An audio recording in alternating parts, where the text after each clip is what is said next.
Scottish key workers with long COVID say they can't go another year without proper government support for those left destitute or struggling with the condition. Campaigners, including nurses, handed in a petition earlier to Downing Street calling for more help and a proper compensation scheme.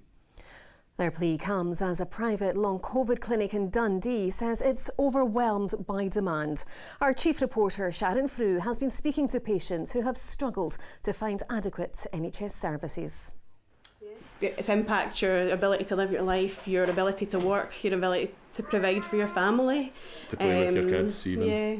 It was around Christmas 2021 when Gordon and Kirsty say they first realised they were struggling to recover from COVID infections. Both describe how crushing fatigue was then followed by a range of debilitating symptoms.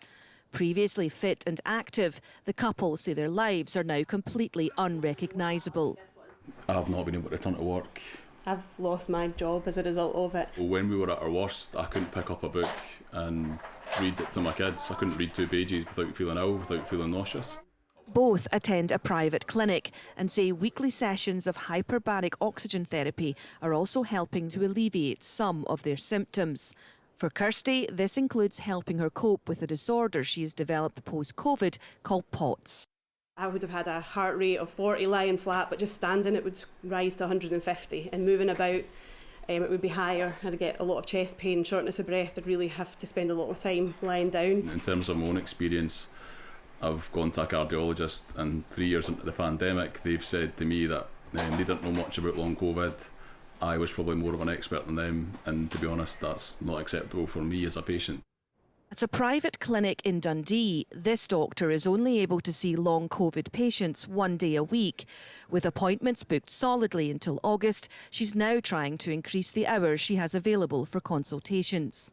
I'm now getting handwritten letters handed in from people saying, please, can you see my relative now?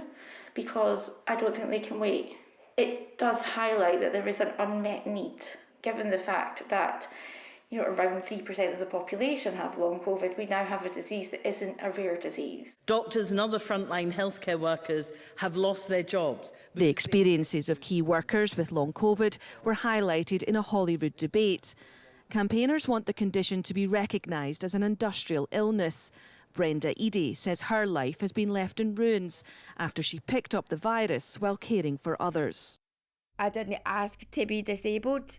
I simply went and done my job, and we need people to stand up and help us.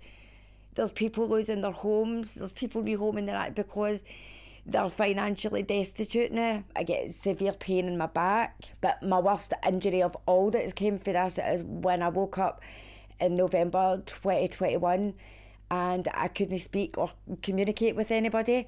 I couldn't get words or sentences out. I've still not seen neurology.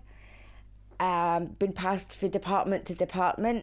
With services varying in each NHS board, other patients say they face the same frustrating situation. A Holyrood committee is currently looking at what action is needed longer term. Those struggling on a daily basis say they need more specialist help now. Sharon Frew, STV News.